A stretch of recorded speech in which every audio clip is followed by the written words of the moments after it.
আর আজও নাজেহাল হতে হচ্ছে যাত্রীদের। শুক্রবার থেকে এই সমস্যা শুরু হয়েছে। 1 থেকে 5 নম্বর প্ল্যাটফর্ম বন্ধ ছিল এবং রবিবার পর্যন্ত এই সমস্যা হবে। 3টে অবধি একটা সময় চাওয়া হয়েছিল, তার আগে ঠিক হয়ে যাবে বলা হয়েছিল, কিন্তু এই মুহূর্তে কি অবস্থা? যাত্রীদেরকে তো নাজেহাল হতে হচ্ছে। আর শুধু লোকাল ট্রেন নয়, এই লোকাল ট্রেনের জন্য স্টেশনে দীর্ঘক্ষণ যেরকম অপেক্ষা, সেরকম ভোগান্তি দূরপাল্লার ট্রেন চলাচলের ক্ষেত্রেও। মুর্শিদাবাদ, মালদা, উত্তরবঙ্গ বহু ট্রেন দীর্ঘক্ষণ দাঁড়িয়ে রয়েছে। সান্নিক আমাদের প্রতিনিধি রয়েছেন আমাদের সঙ্গে। সান্নিক, একটু জানতে চাইবো, কারণ বিক্ষোভের ছবিও সামনে এসছে টিকিট কাউন্টারের সামনে। এই মুহূর্তে যাত্রীদের ভিড়ও নজরে আসছে, কি পরিস্থিতি?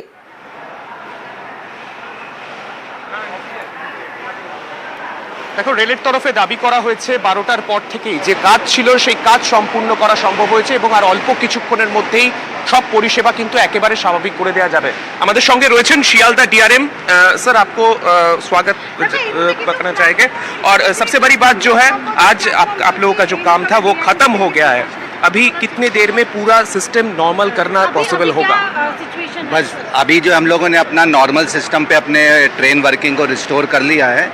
अब मेरे ख्याल से 3 से 4 घंटे में सिचुएशन नॉर्मल हो जाएगी। ये हम लोगों का 2 बजे ख़त्म होना था, बट हम लोगों ने दिन रात पिछले 2 दिन से काफ़ी हमारी टीम लगी रही और आज रात में भी बहुत काम हुआ है और उसी के परिणाम स्वरूप आज 12 बजे हम लोग ने अपना जो सिस्टम ऑफ ऑपरेशंस है वो नॉर्मलाइज कर लिया है। तो अब जो थोड़ा सा बैकलॉग है ट्रेन्स का, जो बंचिंग है, वो अगले 3 से 4 घंटे में नॉर्मलाइज हो जाएगी। सर, जब चीजें हम लोग है वो पैसेंजर बोल रहे हैं कि कल से यहाँ पे है कोई इंक्वायरी, जब जाते हैं सेंटर में कोई इंफॉर्मेशन नहीं मिल रहा है यहाँ पे। नहीं, ऐसा नहीं है, टाइमली अनाउंसमेंट्स हो रहे हैं। मैं भी कल यहाँ पे था, हमारी टीम के ऑफिसर्स भी यहाँ पे थे और टाइमली अनाउंसमेंट हुए हैं और बुकिंग विंडो पे भी टाइमली उनको इन्फॉर्मेशन दी गई है। सर, कुछ चीजें देखने को मिला, जैसे इंक्वायरी का विंडो तोड़ दिया गया यात्रियों के। वो देखिए, थोड़ा सा पैसेंजर्स इतने देर से वहाँ बैठे हुए होंगे तो कुछ इशू हुआ होगा, बट ऐसा नहीं है कि उनको खबर नहीं करी गई, ऐसा कोई ऐसा इशू नहीं है। टाइमली अनाउंसमेंट्स हुए हैं और टाइमली हमारे बुकिंग सुपरवाइजर्स ने उनको उनकी इंक्वायरी का प्रॉपर जवाब दिया है। बहुत सारा पैसेंजर है जो कंप्लेन कर रहा है कि कल से कोई भी जो मैसेज है या फिर कोई इंफॉर्मेशन है नहीं मिल रहा है। कल से रात भर यहाँ पे बैठे हैं, इंक्वायरी में जा रहा है, लेकिन कोई मैसेज नहीं दे रहा है, कोई कुछ बता नहीं सकते कि कब ट्रेन चालू होगा, कौन से टाइम पे आएगा। मैंने आपको पहले ही बताया कि पूरे अनाउंसमेंट्स हो रहे थे और बुकिंग विंडो पे प्रॉपर एडवाइस दी जा रही थी कि उनकी ट्रेन कब जाएगी। सर, ये फेज 2 का काम तो खत्म हुआ, अब फेज 3 बाकी है और उसके बाद एकदम 12 कोच का ट्रेन नॉर्थ सेक्शन में पूरी तरह से रन करेगा। वो कितने दिन में आप लोग चालू करने का? अभी हमारा फेज 2 वर्क कंप्लीट हुआ है। अब हम लोग को थोड़ी स्पेस मिल गई है, ट्रैक का मॉडिफिकेशन किया, लेआउट का मॉडिफिकेशन किया है, तो अब जगह मिल गई है। तो हम लोग प्लेटफॉर्म टुवर्ड्स दमदम साइड वो अब एक्सटेंड करेंगे और जून एंड तक ये काम पूरा कर लेंगे। तो जुलाई से हम लोग 12 कोच EMUs একেবারে শান্তির কথা আমরা শুনছিলাম। এখনো 3 থেকে 4 ঘন্টা লাগবে পরিস্থিতি একেবারে স্বাভাবিক করার জন্য, কিন্তু কিছুক্ষণ আগে অবধিও যে ছবি আমরা দেখেছি, বারবার ট্রেন টাইমিং দেওয়া হচ্ছে, আবার রিশিডিউল করে দেওয়া হচ্ছে। স্বাভাবিকভাবে যাত্রী বিক্ষোভের ছবিটা সামনে এসেছে সকাল থেকেই। আমি কৃষ্ণনগর যাব, কিন্তু স্পেশাল ট্রেনের যে অবস্থা কখন ছাড়বে তার ঠিক নেই। 2 দিন ধরে অফিস যেতে পারছি না। जयनगर स्पेशल अभी तक कोई ये शेड्यूल नहीं है। अभी तक প্রথম মেসেজ দিল 10 মিনিট লেট, তারপরে মেসেজ দিল ভোর 4টে, তারপরে মেসেজ দিল সকাল 10টা। এখন আবার কোনো রেসপন্স নিচ্ছে না, আমার বাচ্চাগুলো অসুস্থ হয়ে যাচ্ছে। स्पेशलिस्ट का टीम काम कर रहा है, ऐसा नहीं है कि फर्स्ट ईयर इंटर्न्स को लेकर के इंजीनियर का काम करवाया जा रहा है। इनके पास एस्टिमेशन ऑफ टाइम था, ये एक बार में क्यों नहीं बोले कि 15 घंटा लेट होगा? ये हर 2 घंटा पे शेड्यूल चेंज कर रहे हैं। अगर यहाँ पे आज 15-20 आदमी मर जाता है, कौन रिस्पॉन्सिबल होगा सर? কত রকম সমস্যার মধ্যে মানুষকে পড়তে হচ্ছে তার একটা নিদর্শন ইতিমধ্যে আপনাদেরকে দেখাবো। মুর্শিদাবাদ থেকে এই ব্যক্তি এসেছেন, তিনি কলকাতা মেডিকেলে চিকিৎসা করিয়েছেন, গতকাল তাকে ছেড়েও দেওয়া হয়েছে। তিনি বাড়ি ফিরবেন, কিন্তু ইতিমধ্যে স্টেশনে শুয়ে রয়েছেন, কারণ ট্রেন নেই, ট্রেন রিশিডিউল হয়ে যাচ্ছে, সমস্যা, বাড়ি ফিরতে পারেননি তিনি। ভর্তি ছিল হসপিটালে, আজ কালকে ছুটি দিয়েছিল, তো নিয়ে যাওয়ার সময় দেখেন গাড়ি বন্ধ, দিয়ে আটকে আছে রাত ভোর থেকে। কেল থেকে আটকে আছে এখানে 10:30 রাত্রে বালুঘাট। এখনো ছাড়েনি, এখনো আসেনি। হ্যাঁ অসুস্থ, কলকাতা মেডিকেল। কালকে ছোট সময় ছেড়েছিল, দিয়ে 7টার সময় এসেছি স্টেশনে, এখানে বসে আছে। এই ব্যাগ ছিল, ব্যাগ চুরি হয়েছে। আর শিয়ালদা স্টেশনের এই দুর্ভোগের আঁচটা গিয়ে দমদম মেট্রো স্টেশনেও পড়েছে। মেট্রো চালু হতেই আজ যাত্রীদের লম্বা লাইন, স্বাভাবিকভাবেই নাজেহাল যাত্রীরা। আমি কৃষ্ণনগর থেকে আসলাম, সে ভোর 5:50 থেকে দাঁড়িয়ে রয়েছি। এই লাস্ট আমার ট্রেনটা ছাড়লো আপনার ওই 7:10 ছাড়লো, এবং অন্যান্য অনেক যাত্রীরা এসেছিলেন, তারা কিন্তু ঠিকঠাকভাবে পায়নি। অনেকে বাসে এসছেন, এবং আমরা যেহেতু কলকাতাতে প্রতিদিনই কম বেশি আমাদের কাজ থাকে, ভীষণ অসুবিধা হয়েছে এবং ভীষণ যন্ত্রণাদায়ক হয়েছে। নৈহাটিতে ট্রেনটা দাঁড়িয়েছিল, তারপরে কোনো ইয়ে নেই, কেউ কিছু বলছে না। 4টা থেকে 6টা 6:30 পর্যন্ত, 2 ঘন্টা 2.5 ঘন্টার বেশি। হ্যাঁ 2.5 ঘন্টার বেশি। তারপরে বললো যে লোকালগুলো আসছে, তোমরা লোকালগুলোতে চলে যাও। লোকালে উঠলাম, তো লোকালেও সেই দমদমের মাঝখানে লোকাল ট্রেনটা দাঁড়িয়ে গেল। ওই ট্রেন থেকে হাঁটতে হাঁটতে দমদম স্টেশনে এসেছি। মাঝপথ থেকে পুরো হেঁটে এলেন? হ্যাঁ। আর এবার নজর রাখবো ডেবরার বালিচক ফ্লাইওভারের দিকে। 2018 সালে কাজ শুরু হয়েছিল, 25-এ শেষ হওয়ার কথা। কিন্তু এই যে ভোটটা মিটলো, তারপরে বিধায়ক হুমায়ুন কবির একেবারে তৎপর এই ফ্লাইওভারের কাজ নিয়ে। দিগ্বিজয় আমাদের প্রতিনিধি রয়েছেন আমাদের সঙ্গে, আরো বিস্তারিত জানবো দিগ্বিজয়ের কাছ থেকে। দিগ্বিজয়, এই ফ্লাইওভারের কাজ শেষ হলে বহু এলাকার মানুষ উপকৃত হবেন। একদমই সোনিয়া, অত্যন্ত গুরুত্বপূর্ণ রাজ্য সড়ক, কারণ এই বালিচক ফ্লাইওভার অর্থাৎ বালিচক যে রেলগেট রয়েছে তার উপর দিয়ে দীঘা, এগরা, পটাশপুর, এমনকি ময়না এবং সবং বিভিন্ন এলাকায় প্রচুর মানুষের যাতায়াত। অ্যাম্বুলেন্স থেকে বহু দূরপাল্লার গাড়ি আটকে থাকে ঘন্টার পর ঘন্টা। রাজ্য সরকারের উদ্যোগে কিন্তু বালিচকে ফ্লাইওভারের কাজ শুরু হয়েছে 2018 সাল থেকে, কিন্তু কোভিড গিয়েছে মাঝে, তারপরে অনেকগুলো নির্বাচন গিয়েছে, সেক্ষেত্রে কিছুটা হলেও কাজ থমকে রয়েছিল। সেক্ষেত্রে এজেন্সিরও কিছু গাফিলতি আছে বলে অভিযোগ উঠেছিল, কিন্তু লোকসভা ফলাফলের পরে কিন্তু আবার তৎপর হয়েছে ডেবরা বিধানসভার বিধায়ক। ইতিমধ্যেই তিনি খড়গপুর ডিআরএম অফিসে গিয়ে সেখানে তিনি বৈঠক করেছেন, এবং রাজ্য সরকারের কাছ থেকে যা যা সহযোগিতা দরকার তা করবে। এবং রেল সূত্রে যেটা জানা যাচ্ছে, এই ফ্লাইওভারের ক্ষেত্রে যে যেটুকু অনুমতি দেওয়ার বা যা কাজ করা রেল করেছে, রাজ্য যদি আরো আগামী দিনে কিছু কাজ করতে বলে বা যেগুলো সহযোগিতা দরকার সেগুলো রেল করবে। সার্বিক পরিস্থিতি মিলিয়ে কিন্তু এই মুহূর্তে এই ফ্লাইওভার সম্পূর্ণ করা খুবই প্রয়োজন। বেশ, সার্ভিস রোড যেটা আছে, এটাকে বলেছেন উইদিন 7 days আমরা সার্ভিস রোডটাকে ঠিক করবো। এটাই আমাদের কাছে আবার প্রতিশ্রুতি পাওয়া গেছে, আর 1 বছরের মধ্যে শেষ করবে এই প্রতিশ্রুতি পাওয়া গেছে। এখন কেবল লাইন যেটা ছিল রেলের ধারে, সেটাকে সরিয়ে দিয়েছে, কাজ স্টার্ট হয়ে গেছে। আমিও দেখে এলাম, ফাইলিং সব হচ্ছে। এবার একটু দ্রুততার সঙ্গে কাজ হবে, এটা এক্সপেক্ট করছি।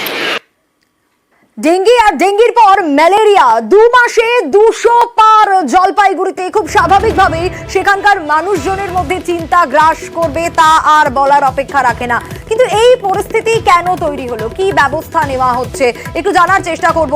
শান্তনু আমাদের প্রতিনিধি রয়েছেন আমাদের সঙ্গে। শান্তনু, স্থানীয় প্রশাসন কি ব্যবস্থা নিচ্ছে? কারণ মানুষের মধ্যে তো ক্রমশ চিন্তা বাড়ছে। 2 মাসের মধ্যে 200 পেরিয়ে গিয়েছে, এক্স্যাক্ট সংখ্যাটা কত? দেখো, এখনো পর্যন্ত যেটা স্বাস্থ্য দপ্তর জানাচ্ছে, 205 জন কিন্তু ম্যালেরিয়া রোগে আক্রান্ত হয়েছেন, এবং 3টি এলাকায় সবচাইতে বেশি ম্যালেরিয়া ছড়িয়েছে। তার মধ্যে একটি হচ্ছে কলাবাড়ি এলাকা, যেটা নাগরাকাটার মধ্যে পড়ে, ধূপগুড়ি ব্লকের মোগলকাটা এলাকা রয়েছে, এছাড়া বানারহাট ব্লকের চানাডিবা এলাকা রয়েছে। এই 3 এলাকা জুড়েই কিন্তু মাস সার্ভে শুরু করেছে স্বাস্থ্য দপ্তর। রীতিমতন কিন্তু মশা দমনে অভিযান চলছে, এবং এই পরিস্থিতির মধ্যেও স্বাস্থ্য দপ্তরের যেটা বক্তব্য, এটাকে নিয়ন্ত্রণে আনার জন্য ধারাবাহিক কর্মসূচি তারা নিয়েছেন, এবং দ্রুত যাতে নিয়ন্ত্রণে চলে আসে এবং মশার চেন যাতে ব্রেক করা যায় তার জন্য চেষ্টা চলছে।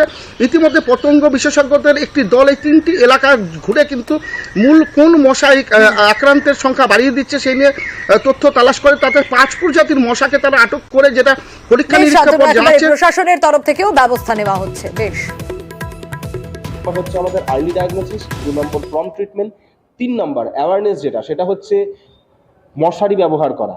আমাদের যে সমস্ত জায়গাগুলো ম্যালেরিয়া অধ্যুষিত, আমরা প্রত্যেকেই কিন্তু সেই জায়গায় গিয়ে দেখি এই সমস্ত জায়গাগুলোতে কিন্তু মশারি ব্যবহার করার প্রতি মানুষদের একটা অনীহা আছে। বিশেষ করে ট্রাইবাল বেল্ট, চা বাগান এলাকায় এই সমস্ত জায়গায় কিন্তু মশারি থাকা সত্ত্বেও অনেকে ব্যবহার করেন না। সকাল ঢুকেছে, বর্ষার জল জমতে না দেওয়া, এই জিনিসগুলো যত আমরা মানুষকে বোঝাতে পারবো, মানুষের ব্যবহার পরিবর্তন করতে পারবো, তত কিন্তু আমরা ম্যালেরিয়াটাকে কন্ট্রোল করতে পারবো। আমরা এবছর এটার দিকেই মেনলি ফোকাস করেছি।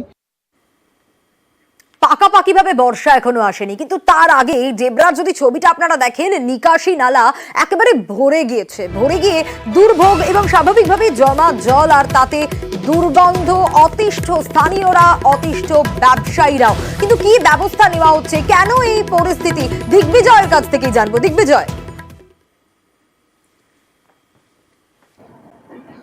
দেখো সোনিয়া, বছরের পর বছর কিন্তু ডেবরা বাজারের এই হাল। আমরা এর আগে বারবার খবরও দেখিয়েছি, কিন্তু তার সত্ত্বেও এনএইচ কর্তৃপক্ষ কিন্তু কোনোভাবে উদ্যোগ নিচ্ছে না। লোকাল স্থানীয় প্রশাসন জন্যই কিন্তু বর্ষা আসার আগেই ডেবরা বাজারে যে নিকাশি নালা রয়েছে সেখানে নোংরা আবর্জনা, জল জমে যাচ্ছে, দুর্গন্ধ বেরোচ্ছে, এমনকি জল এখন থেকেই নালা থেকে বেরিয়ে পড়ছে। তাহলে বর্ষা আসলে এই জায়গাটায় কি অবস্থা হবে সেই নিয়ে কিন্তু ব্যবসায়ী এবং নিত্যযাত্রীরা তারা যথেষ্ট চিন্তিত। বিধায়ক উদ্যোগ নিয়েছেন এবং এনএইচ এর সঙ্গে কথা বলেছেন আগামী দিনে যাতে দ্রুততার সঙ্গে এই জল নিকাশের ব্যবস্থা করা যায়, অন্তত বর্ষা আসার আগে, সেদিকটা কিন্তু খতিয়ে দেখার রাস্তা দিয়েছেন ডেবরার বিধায়ক হুমায়ুন কবির। বেশ, ধন্যবাদ। আমি যা পরিস্থিতি এখন দেখছি, এখন বর্ষা নেই, তা সত্ত্বেও একটু বৃষ্টি হলে যা ড্রেনের পরিস্থিতি, চারদিকে জল, ড্রেন সব আবর্জনায় ভর্তি হয়ে আছে, একটু জল পাস করার জায়গা নেই। বিভিন্ন জায়গায় বিভিন্ন রকম ভাবে জল এপাশ সেপাশ হচ্ছে এবং খালখন্দ হয়ে আছে, মশা মাছির উৎপন্ন হচ্ছে। আমরা চাইছি জল নিকাশি পরিষ্কার পরিচ্ছন্ন থাকা, এই উন্নয়ন চাইছি। কদিন ধরে এই সমস্যা রয়েছে? আজকে বিগত 2 বছর 3 বছর ধরে চলছে এরকম অবস্থা। মানুষের মনে তো এই প্রশ্নটাই ঘোরাফেরা করছে যে কবে বর্ষা আসবে, গরম কবে কাটবে। আপনাদের জানিয়ে রাখি, দক্ষিণে দাবদাহের সতর্কতা দেওয়া হয়েছে। বুধবার পর্যন্ত 4 জেলায় সতর্কতা দেওয়া হয়েছে। আপনাদের জানিয়ে রাখার চেষ্টা করব আরো একবার, গরমে বাঁকুড়া, বীরভূম, পশ্চিম বর্ধমান, পশ্চিম মেদিনীপুর এই এলাকাগুলোতে তাপপ্রবাহের সতর্কতা থাকবে এবং দক্ষিণবঙ্গের সব জেলায় গরম থাকবে, অস্বস্তি থাকবে। বৃহস্পতিবার থেকে বৃষ্টি হতে পারে। বাঁকুড়ার কি অবস্থা জানার চেষ্টা করব, কারণ বাঁকুড়ায় উত্তরোত্তর গরম বাড়ছে। প্রিয়ব্রত, এই মুহূর্তে কি অবস্থা? কারণ 12টা বেজে যাওয়া মানেই সূর্য একেবারে মধ্য গগনে, আর ততই গরম। সোনিয়া, তুমি যেমনটা বলছিলে যে সূর্য মধ্য গগনে রয়েছে এবং তুমি জানোই যে 41 ডিগ্রি টেম্পারেচার চলছে বাঁকুড়া জেলাতে, এবং তার মধ্যেই কিন্তু সতর্ক বার্তা দেওয়া হয়েছে আবহাওয়া দপ্তরের পক্ষ থেকে যে এই তাপমাত্রা হয়তো আগামী 2 দিনের মধ্যেই 44-এ পৌঁছে যাবে। আর এতেই কিন্তু মানুষের ঘাম ছুটেছে, কেননা বাঁকুড়ায় যেমনভাবে সরা রোদ উঠছে সকাল থেকেই, তার পাশাপাশি গরম রয়েছে, এর পাশাপাশি আপেক্ষিক আর্দ্রতাজনিত ঘাম হচ্ছে প্রচন্ড পরিমাণে। মানুষের যে শরীরের জল সেটা ঘামের আকারে বেরিয়ে যাচ্ছে। মানুষ যারা সকাল থেকে বাইরে বেরোচ্ছেন বিভিন্ন কাজকর্মে বা বিভিন্ন গন্তব্যে যাওয়ার জন্য, তারা কিন্তু বেশিরভাগ পরিমাণ কিন্তু জল নিয়ে বেরোচ্ছেন। মুহুর্মুহুর জল খেতে বলছেন চিকিৎসকরাও বলছেন, আবহাওয়াবিদরাও বলছেন যে জল পরিমাণ মতো খেতে হবে, নাচেত কিন্তু এই ধরনের যে গরম, নাজেহাল অবস্থা। আরো একটা জায়গা যেখানে মানুষজনের ইতিমধ্যেই নাজেহাল অবস্থা, সেটা হচ্ছে পুরুলিয়া। ইন্দ্র আমাদের প্রতিনিধি রয়েছেন আমাদের সঙ্গে। ইন্দ্র, এই যে বাঁকুড়ার ছবিটা আমরা দেখছিলাম, মানুষ নাজেহাল, পুরুলিয়াতেও তো একই অবস্থা। দেখো সোনিয়া, পুরুলিয়ার ক্ষেত্রেও একই চিত্র। তার কারণ একেবারে তীব্র দাবদাহের পরিস্থিতি তৈরি হয়েছে।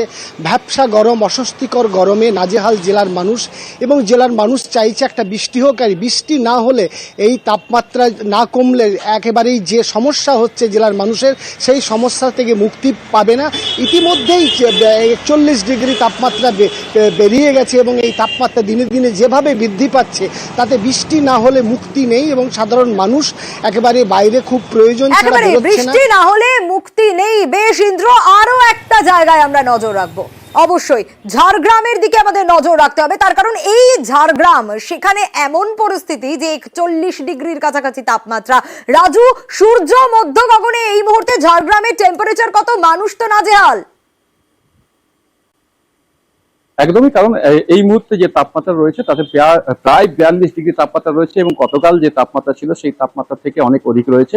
এবং গত 2 দিনের মধ্যে আরো যে তাপমাত্রা বাড়ার কথা বলা হচ্ছে, সেক্ষেত্রে আরো তাপমাত্রা বাড়লে হয়তো নাজেহাল হয়ে পড়বেন জেলার মানুষজন। আলিপুর আবহাওয়া দপ্তর যেটা বলছে যে বৃষ্টির সম্ভাবনা রয়েছে বৃহস্পতিবারের পরে, কিন্তু সেই বৃষ্টি আসার আগে যেভাবে রাস্তা গরম রয়েছে সেক্ষেত্রে অনেকটাই অস্বস্তির মধ্যে ভুগছেন জেলার মানুষজন। সেক্ষেত্রে সকালে যেভাবে মানুষকে কাজে বেরোতে হচ্ছেন তাদের খুব সমস্যার মধ্যে পড়তে হচ্ছে, বিশেষ করে মফস্বল এলাকায় যেখানে যে সমস্ত মানুষজন চাষের কাজে বিভিন্ন সময় জমিতে যাচ্ছেন তাদের আরো বেশি সমস্যা হচ্ছে। আর চিকিৎসকদের এক অংশের মতে অধিকাংশ সময় ঠান্ডা পানীয় জল বেশি করে পান করতে বলা হচ্ছে এবং শীতল জায়গায় থাকতে বলা হচ্ছে। সেই জায়গায় তাপমাত্রা যদি ছবি দেখা হয় প্রতিনিয়ত যদি এইভাবে তাপমাত্রা বাড়ে হয়তো আগামী দিনে আরো খারাপ পরিস্থিতি হতে পারে। একেবারে সাবধানতা অবলম্বন করতে হবে মানুষকে, এটাই সবচেয়ে বড় কাজ। বেশ রাজু।